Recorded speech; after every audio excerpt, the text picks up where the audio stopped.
make you understand how you site management and all. So these are, this I have derived in Excel. So this is your week 2 current plan, week 3. These are the activities. If you don't know, if you are not aware about Primavera is a must tool for planning engineers, and but you can derive it in derive your plan and operations in MS Excel and MS Project. Okay, so you see this is my first thing. For example, this is a particular task, and this general electrical work has to be done, and this is the name of the rooms and what installation of conduits. If you can see, I hope everyone can see my share screen. Yeah, it is okay. So if you see, I have given dates, simplified it. I have given dates here. Okay, start, finish, duration. You see how does it start? If there are laughs, then I will try to explain how much the work is done, completed. So these were the old projects, so it's written 100%. So you need to understand start, finish, the amount of work you need to derive. Only then you can derive the percentage. You can put in the formula. So this is a simple way to track monitor your progress. Okay, don't go with uh, difficult techniques when you're trying to start this in a career. Okay, so this is a simple way: start, finish. Okay, what's the requirement, daily, attend, whatever the project. If it's daily, write today's date and end also today's date. So it can go on like that, and there is a formula here that will automatically show what is the number of days. You can put a formula as you want. I have made it like this, and this is a Gantt chart. It can derive it.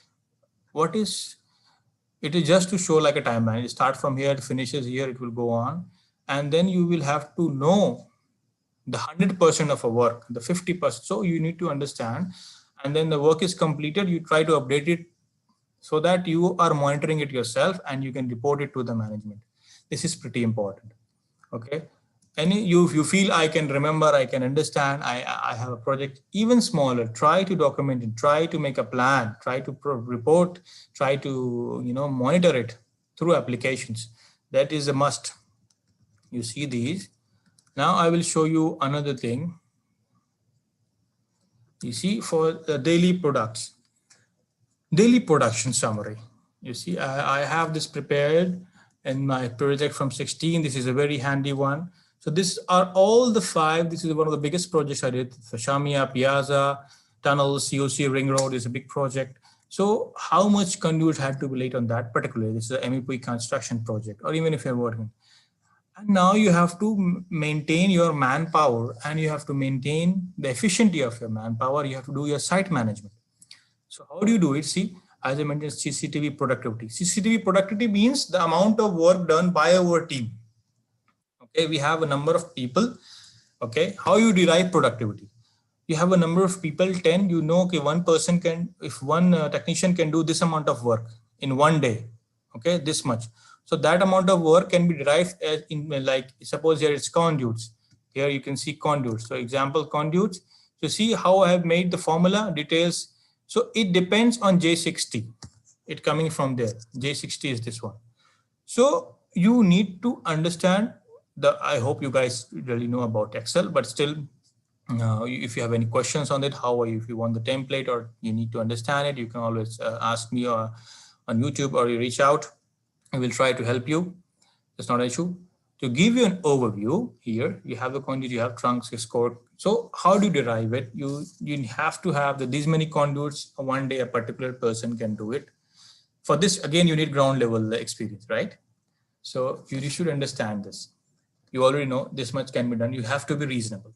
So this much one person can do, and this much if in place in here we have conduits, so it will be the length of the conduits, and okay, the meters, how much can be installed in particular day from a team and from a person particular. Then you derive the productivity. Suppose it's 10 meters done, and one person can do 1 meter in one day, and you have a team of 10, and it's done 10 meters. That means 100% productivity.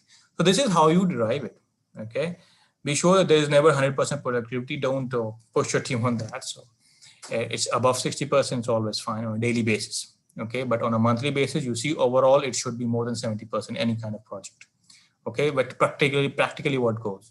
So you derive the particular places also, particular project sites. These are the 6 sites, how much percentage is going on as productivity, okay, according daily. Then you have the overall productivity of the whole project. You understand my point? So these are the legends. So these how you make, and this is what you need to understand yourself, how you're going. 14% is quite less. You may have a reason on that particular day, and then you cannot present this to your management. So you need to be ready with the report that why it is just 14%. Okay, what happened that particular day? Was there a problem with materials? Was there a problem with manpower being absent? Was there a problem with wasted man hours? Or the problem with permits? Again, when I said what I said at in the beginning, this will come in regard when you have a plan B, right? If you have a plan B, you can overcome this 14% already. So that you don't have to present this to your management. If it is manpower you have, so in a particular project, if you're working, if your main manpower, the direct supply, that the one with the company are not available, you can always take the indirect manpower, one who work on a daily basis, an hourly basis. These people are everywhere. So this is how you plan it. Okay. And see, this is the graphical representation, how it goes on a yearly productivity. These tools and these templates will help you understand and monitor it very well. Unless and until you monitor your operations, you will not understand where you are. And you will never be able to, complete a project in a given timeline and efficiently. That's pretty important. Efficiency and to be done in a given timeline will show that you can handle projects, you can handle operations. So always be ready with this. Any kind of project you are doing, any kind of, it may be IT, construction, MEP, that's construction also, EPC, in business growth and business development, if you are a business development manager, then you have maintenance project, design projects, architecture projects, everything requires a monitoring, okay? Because this is what client sees, okay? So it has to be very much, it should show on a ground level what is the practicality of it to the client and to yourself, okay, so that you can grow accordingly. You see here there is a graph for graph 2 for the daily productive person. This is yearly, weekly production. Then you have another one, weekly production, weekly 3 average percentage. So these are the things you can understand. So you see, this is the page. So from where all the formulas are taken. So this is our page. This needs to be feed in. You see the formula is here. Everything needs to be feed in. How much work is done. This box is installed for the cameras, for example. Okay, for the equipments to be installed. Okay. The same goes for the oil and gas projects. If you're setting up a daily operations team on how much work needs to be done, how much gas needs to be produced, how much oil needs to be filtered or refined. So these things all matter in the oil and gas projects as well. If you have so this will be your main derivation sheet. You put everything, okay, and from this it will go on to it will derive here everything. It's a simple template. You just have to put one main sheet for reporting, put all what the work is done daily basis. Then you put the formulation weekly, daily, and yearly. It will calculate automatically. So you just have to, you have a person, if you're the boss of someone, you can have them understand this and they can feed in the daily details, what the site reports are. And automatically it will calculate everything. You have plenty of software for that. Primavera is pretty efficient on that. Primavera P6, MS Projects is there. And these kind of templates are very user friendly. Even your supervisor can understand pretty quickly. Primavera is advanced software. So that is why I'm telling you, how do you, deal with the project practically? How do you monitor it? Now let's move on. Let's go on to this manpower. Your planning is done. Your operations are going on. Your manpower is there. And your site is, you know how to monitor a site. The other thing also which you need to consider is, this is the cost template I wrote. This is the cost control, the budget. It's very important. If you are working with a team, you need to understand that the organization you're working for, the client you're working for, they will need to have a clear idea that what the money they have put in on a project, they can gain from it. It's a simple world. It's a profit looking world. So you have to understand this. So you should strategize your operations accordingly. There's no waste hours, there's no waste product, there's no dead stock. Okay. So these things matter. If you don't have, suppose that's why I say you plan your procurement. If you have a manpower sitting, on like 15 days doing nothing, waiting for the material, you have wasted man hours. You're giving the salary for nothing. So it's good for the individual, but yes, as a company, they will look at wasted man hours. Okay. So you have to think like that as a company in which you're working for, an organization, you have to benefit that, so that if the company grows, people will grow together, right? So these are the project inputs. You can put, these are simple templates, how you derive it. If you have different kind of projects, like we used to have different kind of projects. So if you are just working with one, it's okay. You make this one name. This is your estimated start. This is your estimated finish. These are the estimated number of hours you will need to complete the project, and the duration number of those derived from this. Okay, this is just a template. Okay. You put your name, project name, your project type. This is how I'm telling how you derive in a simple way a project budget. Okay, keeping in mind your material, your requirement, your man hours, your salaries, and everything. How you derive it. Okay, so this will be the project name, project type as the project input. Put the simple details of the project. Then you go to the project parameters. What are the parameters that will affect the project? Okay, you have to be critical about this. Okay, this cannot be ignored.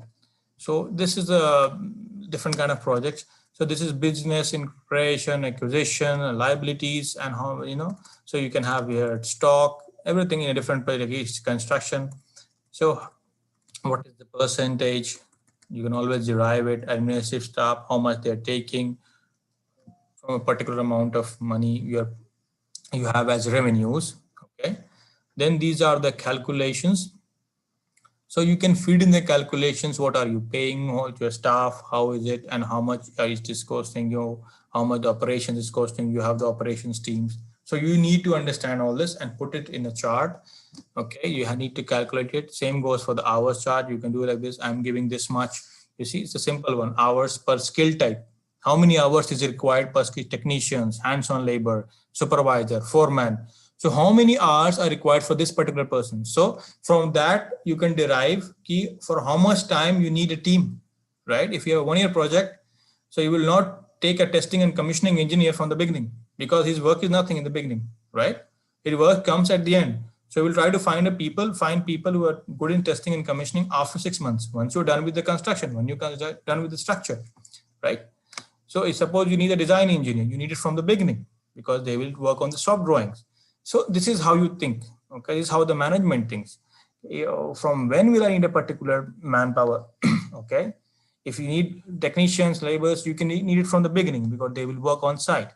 If there are technicians and laborers, you will need a foreman to guide them. You need a supervisor. You need engineer. Then you have, once the work is done, you go in parallel with the QC persons, the quality control people, the quality analyst people.